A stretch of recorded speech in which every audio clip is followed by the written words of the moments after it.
1897 সালের 19শে ফেব্রুয়ারি স্বামী বিবেকানন্দ শিকাগো থেকে ফেরার পরে এই স্টেশন থেকেই কলকাতার উদ্দেশ্যে রওনা করেছিলেন। বজবজ আশিপুর ট্যুরিস্ট ডেস্টিনেশনের থেকে পিকনিক স্পট হিসেবে বেশি পরিচিত। তবে পিকনিকের গান বাজনা, খেলাধুলার, খাওয়া দাওয়ার আড়ালে লুকিয়ে আছে এক অজানা ইতিহাস। আজ আমি বেরিয়েছি সেই অজানা ইতিহাসের সন্ধানে। আশিপুর শুধু ইতিহাসের সাক্ষী নয়, এটি কলকাতার চীনা সংস্কৃতির এক গুরুত্বপূর্ণ অংশ।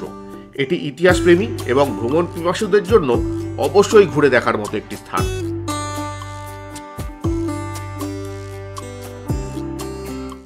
Good morning. আজকে 2 ফেব্রুয়ারি 2025 ট্রাভেল উইথ কুন্তল চ্যানেলের একটা নতুন ভিডিওয়ে আপনাদের সবাইকে স্বাগত। আজকে আমাদের ডেস্টিনেশন দক্ষিণ 24 পরগনার বজবজ আছিপুর। তো চলুন আছিপুরে কিছু অজানা ইতিহাস আজ আমরা ঘুরে দেখব।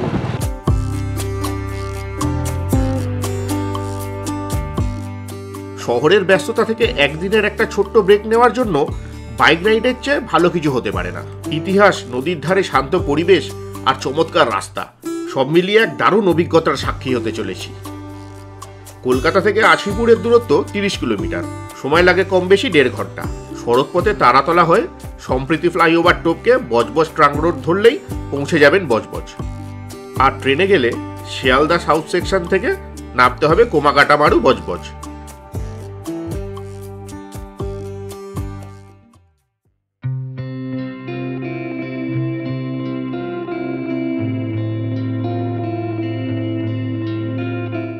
আমরা এখন এসে গেছি কোমাকাটামারু শহীদগঞ্জে। এই কোমাকাটামারু নিয়ে কিন্তু এক খুব বেদনাদায়ক ইতিহাস আছে। তো একটু বলে দিই, এই হচ্ছে পুরনো বজবজ স্টেশন আর তার গায়ে লাগানো হচ্ছে এই কোমাকাটামারু শহীদগঞ্জ। 1914 সালে 376 জন ভারতীয় জাহাজে করে রওনা দেন কানাডার উদ্দেশ্যে, এবং সেই জাহাজেরই নাম ছিল কোমাকাটামারু। সেটি ছিল জাপানি জাহাজ। তো কানাডায় পৌঁছানোর পর কিন্তু ওখানে 24 জন ভারতীয়কে গ্রহণ করা হয়েছিল এবং বাকি ভারতীয়কে আবার এখানে রিটার্ন পাঠিয়ে দেওয়া হয়েছিল। তো সেই জাহাজ এসে ফিরেছিল বজবজে। তো বজবজ বন্দরে আসার পরে সেই জাহাজের যাত্রীরা কিন্তু ইংরেজদের রোষানলে পড়ে এবং অসম যুদ্ধে 20 জন ভারতীয় কিন্তু প্রাণ হারান। আর এইখানটা আছে শহীদ বেদি। আর দেখুন, এই বাড়িটা কিন্তু ঠিক জাহাজেরই মতন। আসলে এটাকে একটা জাহাজের রূপ দেওয়া হয়েছে। আর বাইরে দেওয়া আছে কোমাকাটামারুর সেই ঘটনার ইতিহাস।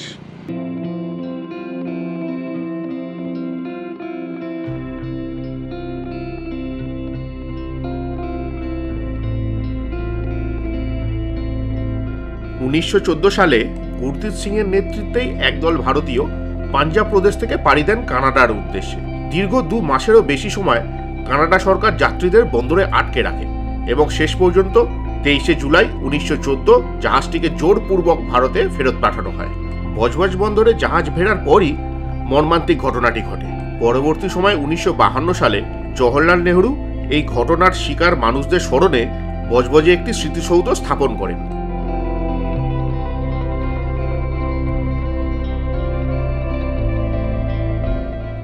কোমাকাটামারু শহীদগঞ্জ থেকে এবারে আমরা দেখে নেব পাশেই অবস্থিত পুরনো বজবজ রেলওয়ে স্টেশনটি। এই স্টেশনের কিন্তু ঐতিহাসিক গুরুত্ব প্রচুর, কারণ স্বামী বিবেকানন্দের সঙ্গে কিন্তু এই স্টেশনের একটা যোগ রয়েছে।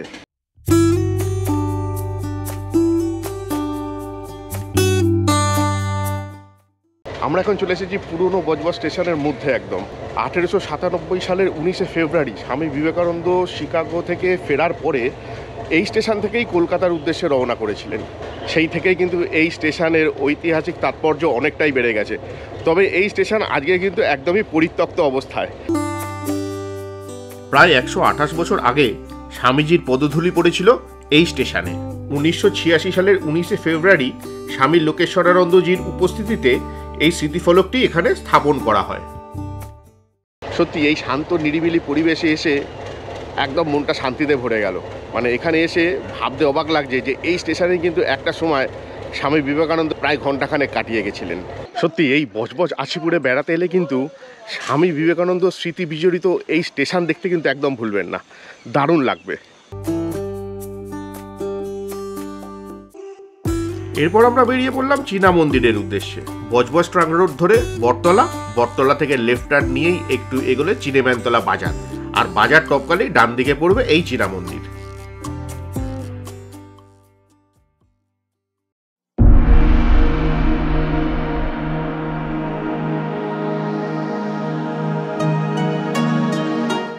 আমরা এখন চলে এসেছি আচিপুরের বিখ্যাত চাইনিজ মন্দিরে।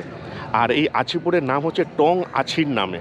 টং আছি কিন্তু ছিলেন চাইনিজ চা ব্যবসায়ী। 1800 শতকের শেষের দিকে উনি ভারতবর্ষে এসেছিলেন এবং এই অঞ্চলে উনি ইংরেজদের থেকে বার্ষিক 45 টাকার বিনিময়ে জমি নিয়েছিলেন এবং সেই জমিতেই উনি আখের চাষ করেছিলেন এবং একটা চিনির কল খুলেছিলেন এবং চিনির কলে কাজ করার জন্য প্রচুর শ্রমিক কিন্তু উনি চায়না থেকে আনিয়েছিলেন এবং সেই থেকেই কিন্তু ভারতবর্ষে চাইনিজদের বসবাস।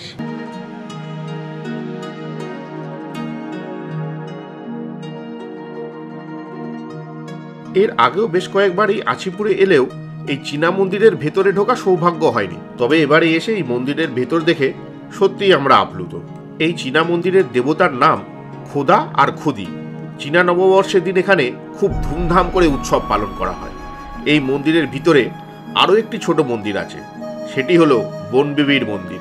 টং আছি এখানে 1800 শতকের শেষের দিকে এলেও মন্দিরের গায়ে কিন্তু লেখা আছে 1718 খ্রিস্টাব্দে এই মন্দির প্রতিষ্ঠা হয়েছিল।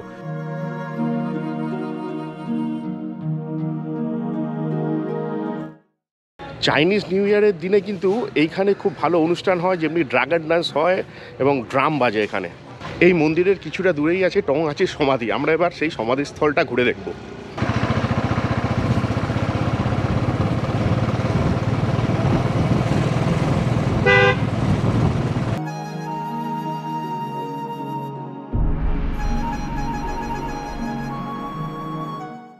টং আছি সমাধিটা কিন্তু একদম নদীর ধারে সুন্দর একটা পরিবেশের মধ্যে।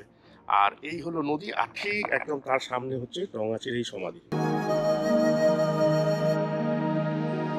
বছরের বিশেষ দিনে চীনারা এখানে এসে এই সমাধিতে শ্রদ্ধা জ্ঞাপন করে।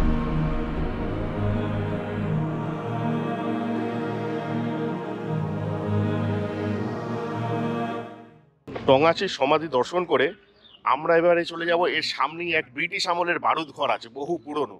তো এই বারুদ ঘরটা আমরা এবার দেখে নেব।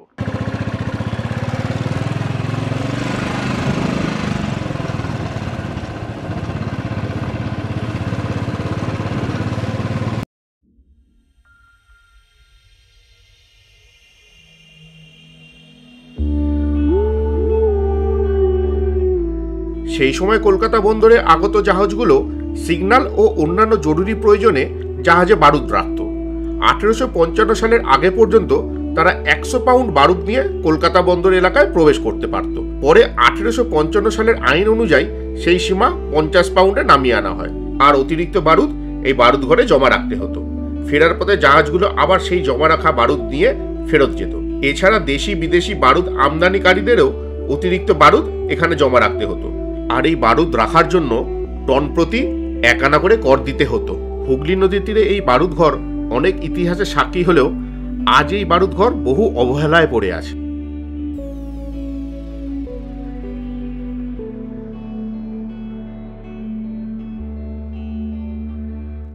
সত্যি আচিপুর বারুদ ঘর ঘুরতে এসে মনে হচ্ছে যে সত্যি এই অঞ্চলে কত ইতিহাস লুকিয়ে আছে। অবশ্যই এখান থেকে ঘুরে যাবেন।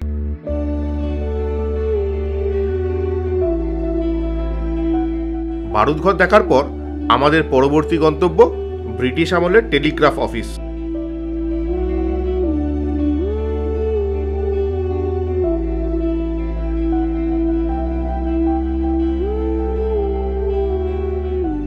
আচিপুরের পুরানো টেলিগ্রাফ অফিসটি 1852 সালে নির্মিত হয়েছিল।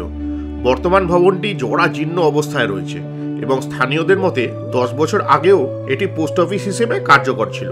বর্তমানে ভবনটির অবস্থা খুবই খারাপ, রক্ষণাবেক্ষণের অভাবে ধ্বংসের মুখে। ঐতিহাসিকভাবে সেমাফোর বা অপটিক্যাল টেলিগ্রাফ ব্যবস্থা 1816 থেকে 1830 সালের মধ্যে ভারতে ব্রিটিশ দ্বারা প্রবর্তিত হয়েছিল।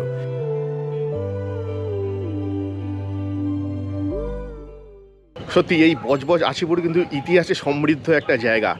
স্বল্প খরচে একদিনে ঘুরে যাওয়ার পক্ষে কিন্তু এই জায়গা একদমই আদর্শ এবং এটা কিন্তু খুব সুন্দর একটা পিকনিক স্পট হিসেবেও অনেকে ব্যবহার করছে। বেশ সুন্দর, কিন্তু পিকনিক করতে অনেকেই এসেছেন। তো এই জায়গার ইতিহাস কিন্তু অনেকেরই অজানা, আর এই অজানা ইতিহাসকে জানতে হলে অবশ্যই একবার ঘুরে যাবেন এই বজবজ আচিপুরে। আর খুবই স্বল্প খরচায় স্বল্প সময়ের মধ্যে কিন্তু এই জায়গাটা আপনারা ঘুরে নিতে পারবেন। তো আজকের ভিডিওটা এখানেই শেষ করছি। যদি ভালো লাগে অবশ্যই লাইক, শেয়ার আর সাবস্ক্রাইব করতে কিন্তু ভুলবেন না। সবাই সুস্থ থাকবেন, ভালো থাকবেন।